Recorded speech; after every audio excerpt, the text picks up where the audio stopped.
Hello everyone, welcome to wings of physics. আমি তোমাদের Shiva sir.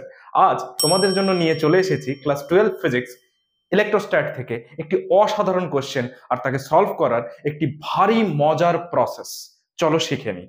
দেখো কোশ্চেনটা কি বলছে। বলছে a block of mass m having charge q is attached to a spring constant k. This arrangement is placed in a uniform electric field E on a smooth horizontal surface as shown in the figure. মানে এই যে ফিগারে দেখানো হয়েছে সেখানে বলছে যে একটা block যার মাস m, যার উপরে প্লাস কিউ চার্জ দিয়ে দেওয়া হয়েছে, যা একটা স্প্রিং এর সাথে অ্যাটাচ আছে, যার স্প্রিং কনস্ট্যান্ট কে। এই পুরো সিস্টেমটা এবার একটা ইউনিফর্ম ইলেকট্রিক ফিল্ডের মধ্যে প্লেস করা হলো।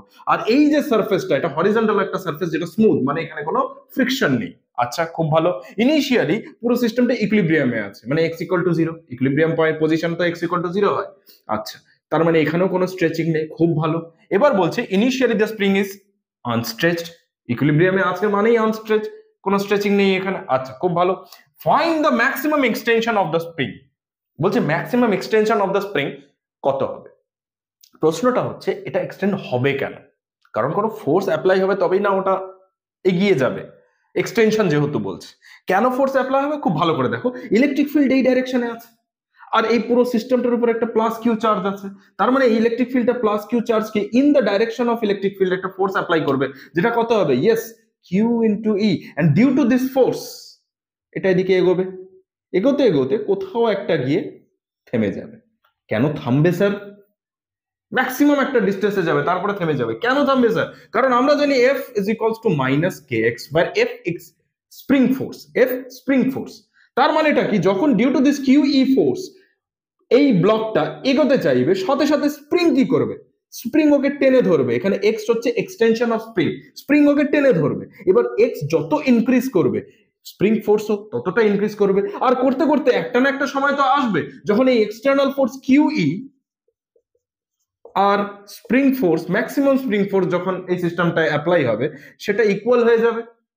আর যখনই ইকুয়াল হবে তখন সিস্টেমটার উপর নেট ফোর্স কত হয়ে যাবে? ইয়াস, 0। আর নেট ফোর্স 0 কেন হবে? কারণ কিউ এই ডাইরেকশনে, এফ এই ডাইরেকশনে। অ্যাজ এ রেজাল্ট এখানে নেট ফোর্স কত হয়ে যাবে? ইয়েস, নেট ফোর্স হবে 0। আর যখনই নেট ফোর্স 0 হয়ে যাবে এর উপর, এটা আর মুভ করবে না, মানে এখানেই রেস্টে চলে আসবে।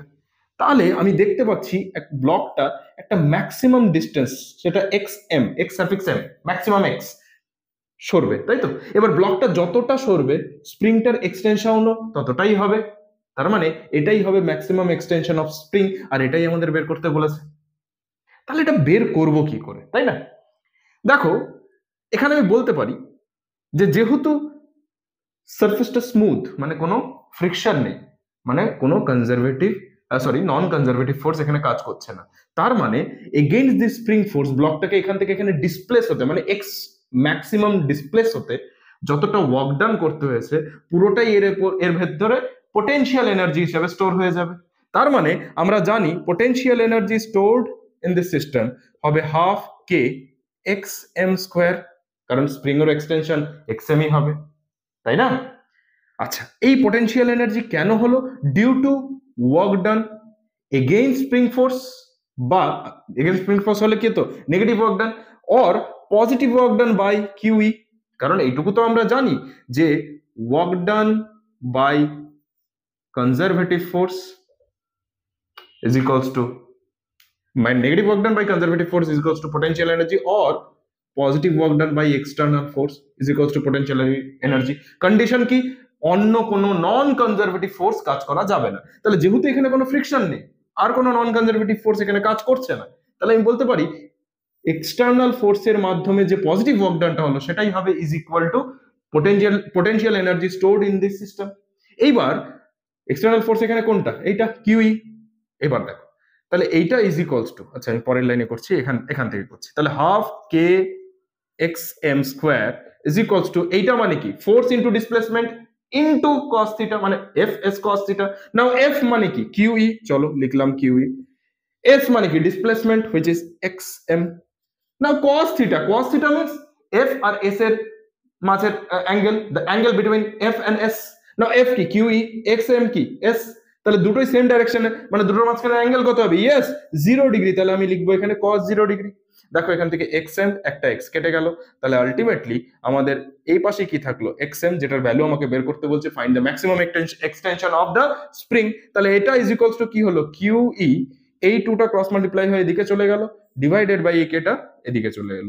তাহলে এটাই হয়ে গেল আমাদের ম্যাক্সিমাম এক্সটেনশন, বিকজ cos 0 মানে 1, আর কিছু বসানোর দরকার নেই। তাহলে এটাই হয়ে গেল আমাদের ম্যাক্সিমাম এক্সটেনশন, যেটা equal to 2QE by K, and this is the answer. বোঝা গেল? তাহলে ভিডিওটা পজ করে ডায়াগ্রামটা বানিয়ে সুন্দর করে যা যা লেখা আছে প্লিজ একটু নোট ডাউন করে নাও। ওকে, আশা করছি ভিডিওটা পজ করেছো, করে পুরো ব্যাপারটা নোট ডাউন করে নিয়েছো এবং বুঝে নিয়েছো। যদি ভিডিওটা তোমাদের কাছে হেল্পফুল মনে হয় তাহলে প্লিজ ভিডিওটা লাইক করো, চ্যানেলটা সাবস্ক্রাইব করো, আর হ্যাঁ, যদি ভিডিওটা খুব খুব ভালো লেগে থাকে তাহলে প্লিজ সকল ফ্রেন্ডসদের মধ্যে শেয়ার করে দাও, যেন এই ধরনের আরো নতুন নতুন ভিডিও আমরা তোমাদের জন্য নিয়ে আসতে পারি, আর সেই ভিডিওগুলো অতি সহজে যেন তোমাদের পর্যন্ত পৌঁছে যায়। Thank you.